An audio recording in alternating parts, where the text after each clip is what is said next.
Hi నమస్తే. Welcome to our channel. ఏదైతే గుజరాత్‌కి సంబంధించిన అహ్మదాబాద్ విమానాశ్రయంలో ఎయిర్ ఇండియా బోయింగ్ ఫ్లైట్ 787 బయలుదేరిన కొద్ది నిమిషాలకే టేకాఫ్ అయిన కొద్ది సెకన్లలోనే అది ప్రమాదానికి గురి అవ్వడం జరిగింది.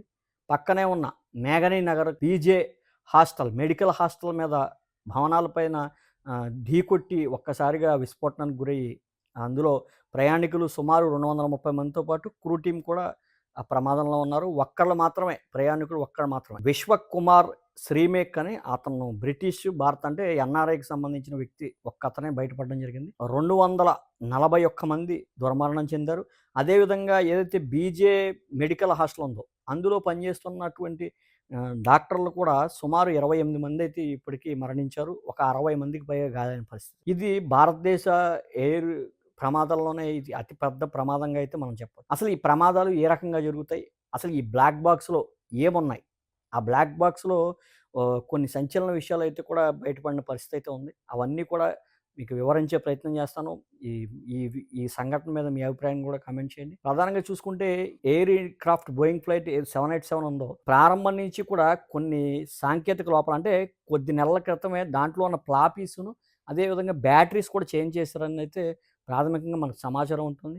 ఏదైతే ఆ బ్యాటరీస్ ఇవన్నీ చేంజ్ చేసిన క్రమంలోనే అవి నిర్మాణాలు సరిగ్గా లేకపోవడమా? సాంకేతిక లోపం ప్రధాన కారణం అదేనా? ఇవన్నీ కూడా విచారణ జరుగుతుంది. ఎందుకంటే ఇది అతి పెద్ద ప్రమాదం కాబట్టి దీనికి సంబంధించిన భారత్ ఎయిర్ బ్యూరోకి సంబంధించిన వాళ్ళు, ఏఏఐబీకి సంబంధించిన వారు, అది యూఎస్, యూకే వాళ్ళందరూ కూడా ఈ సంఘటనపై అయితే విచారణ చేస్తున్న పరిస్థితి అయితే ఉంది. సాంకేతిక లోపాలేమన్నా ఉన్నాయా? లేదంటే గనక ప్రధానంగా ఈ ప్రమాదానికి కారణం ఏంటి? వాతావరణ విషయాల్లో ఏమన్నా వేడి ఎక్కువగా అవ్వడం వల్ల సాంకేతిక లోపాలు అప్పటికప్పుడు తలెత్తాయా? ఇవన్నీ కూడా విచారణలో తేలనున్నాయి. అయితే ఈ క్రమంలో ప్రధానంగా మనకు బ్లాక్ బాక్స్ సంబంధించి ఒక బ్లాక్ బాక్స్ అయితే దొరికింది. ఏ విమానానికైనా అయితే 2 బ్లాక్ బాక్స్‌లు ఉంటాయి. ఒకటి డిజిటల్ ఫ్లైట్ డేటా రికార్డర్. అదేవిధంగా సీవీఆర్ కాక్‌పిట్ వాయిస్ రికార్డర్ అని 2 బ్లాక్ బాక్స్‌లు అయితే ప్రతి విమానంలో ఉంటాయి. ముందుగా ఈ ఒక బ్లాక్ బాక్స్ సంబంధించిన దాంట్లో అయితే కనుక ఈ పైలట్లు గానీ, కో పైలట్ కానీ వారు ఏ విధంగా సంభాషణ ఉంది, ప్రమాదానికి జరగక ముందు 30 నిమిషాల నుంచి కూడా 2 గంటల వరకు ఇది వాయిస్ రికార్డ్ చేసే కెపాసిటీ అయితే ఉంటుంది. అదేవిధంగా మరొకటి డిజిటల్ డీఎఫ్‌డీఆర్ అయితే కనుక లోపల సాంకేతిక లోపాలేమైనా ఉన్నాయా? సాంకేతిక ప్రమాదం అసలు ప్రమాదం ఫ్లైట్ ప్రారంభం కాకముందు అది ఏ విధమైన సాంకేతిక ఇండికేటర్‌లు పైలట్‌లకి ఇచ్చింది. ఈ ఫ్లైట్ రెడీగా ఉందా? లేదా? అవన్నీ కూడా సాంకేతికంగా ఏమన్నా కనుక ఉంటే కూడా అది వెంటనే అది ఇండికేటర్ ద్వారా తెలియజేస్తుంది. ఈ క్రమంలో ఆ బ్లాక్ బాక్స్ గురించి కూడా వెతికే పనిలో ఉన్నారు. ఆ బ్లాక్ బాక్స్ ఇంకా దొరకని పరిస్థితి అయితే ఉంది. అయితే ఈ సంఘటన ఈ రకంగా జరగడం చాలా బాధాకరం. అనేక మంది మృతి చెందారు.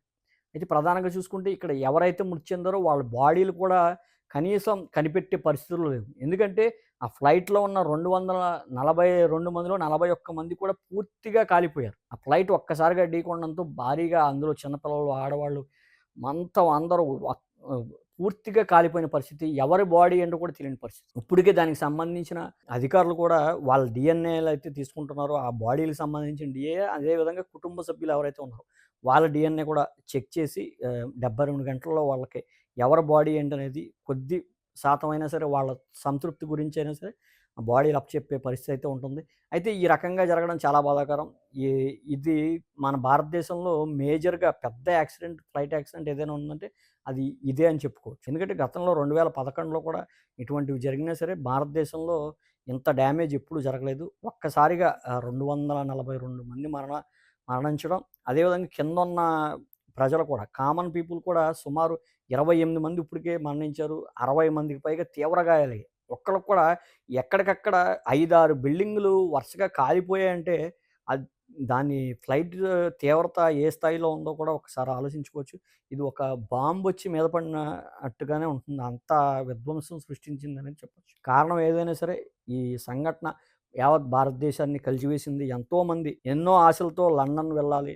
లండన్‌లో ఫ్యామిలీతో ఉండాలి. ఆల్రెడీ సెటిల్ అయిన వాళ్ళు గానీ, చదువులకెళ్ళేవాళ్ళు గానీ, వీళ్ళందరూ కూడా వారి కుటుంబ సభ్యులందరూ కూడా తమ కుటుంబ సభ్యులు లండన్‌లో ఉంటాడు. ఎంతో సంపాదిస్తారు. ఎంతో బావుంటుంది.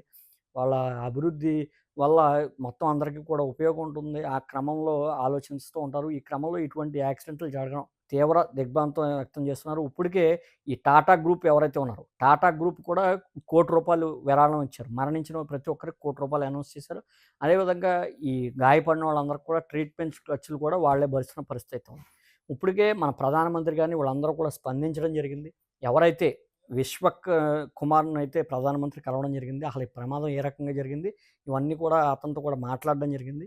ఇటువంటి ప్రమాదాలు జరగకుండా ముందు ముందు భారతదేశంలో ఈ ఎయిర్ క్రాఫ్ట్‌కి సంబంధించిన అధికారులు గానీ, ఈ ప్రధానమంత్రులు గానీ వీళ్ళందరూ కూడా ఏ చర్యలు తీసుకుంటే బావుంటుంది? ఇంకా విమానాశ్రయానికిను, కామన్ పీపుల్‌కి డిస్టెన్స్ పెంచితే బావుంటుందా?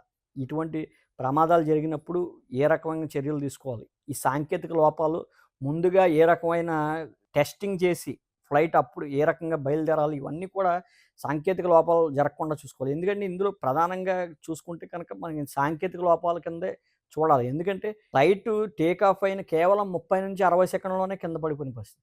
కనీసం అది ఫ్లైట్ టేక్ ఆఫ్ అవుతున్నప్పుడు కూడా పైలట్ మరి ఏ విధమైన ఇండికేటర్‌లు అతనికి చూపించలేదా? కొత్తగా రీసెంట్‌గా బ్యాటరీలు మార్చారని చెప్తున్నారు. ఆ బ్యాటరీలు మార్చడం వల్ల అదేమన్నా ఇక ఇతరితర కారణాల వల్ల గాని, ఆ సాంకేతిక లోపం ఏంటనేది పైలట్‌కి ముందుగానే ఇండికేటింగ్ ఇవ్వలేదా? ఇవన్నీ కూడా చూడాలి. ఎందుకంటే ఎవరు కూడా తన ప్రాణాలను కూడా పణంగా పెట్టి ఈ రకమైన చర్యలకైతే పాల్పడరు. దీనికి సంబంధించింది ఇంకా ఏమైనా ఉన్నా సరే, ఎనకాల బ్యాక్ సైడ్‌కి సంబంధించిన కారణాలు ఇంకేవైనా ఉంటే కూడా ఎందుకంటే ఇప్పుడున్న పరిస్థితులు ఎలా ఉన్నాయంటే భారతదేశానికి, పాకిస్తాన్‌కి అసలు పడని పరిస్థితి. క్రమంలో ఇంకేదైనా జరిగిందా? ఇవన్నీ కూడా ఆ బ్లాక్ బాక్స్ రెండో బ్లాక్ బాక్స్ ఎప్పుడైతే దొరుకుతుందో అప్పుడు ఆల్‌మోస్ట్ చిక్కుముడి విడిపోయినట్టే. ఎందుకంటే లోపాలు సాంకేతిక లోపాలకు సంబంధించింది గానీ, ఈ పైలట్‌ల మధ్య సంభాషణ గాని, పూర్తిగా ఆ బ్లాక్ బాక్స్‌లో నిక్షిప్తమై ఉంటాయి. ఇప్పటికే అది 1000 డిగ్రీల వరకు వేడిని తట్టుకునే పరిస్థితి అయితే ఉంటుంది. గంట సేపు 1000 డిగ్రీలు ఉన్నా సరే, ఆ బ్లాక్ బాక్స్‌లో డేటా మటుకు క్రాష్ కాని పరిస్థితి. అటువంటి టెక్నాలజీ అందుబాటులో ఉండడంతో, ఆ బ్లాక్ బాక్స్ రెండోది ఎప్పుడైతే దొరుకుతుందో, అప్పుడు పూర్తి స్థాయిలో ఇది చిక్కుముడి విడిపోయినట్టే. ఏది ఏమైనా సరే ఇటువంటి సంఘటనలు బాధాకరం. మీ అభిప్రాయాన్ని కూడా తెలియజేయండి. Thank you.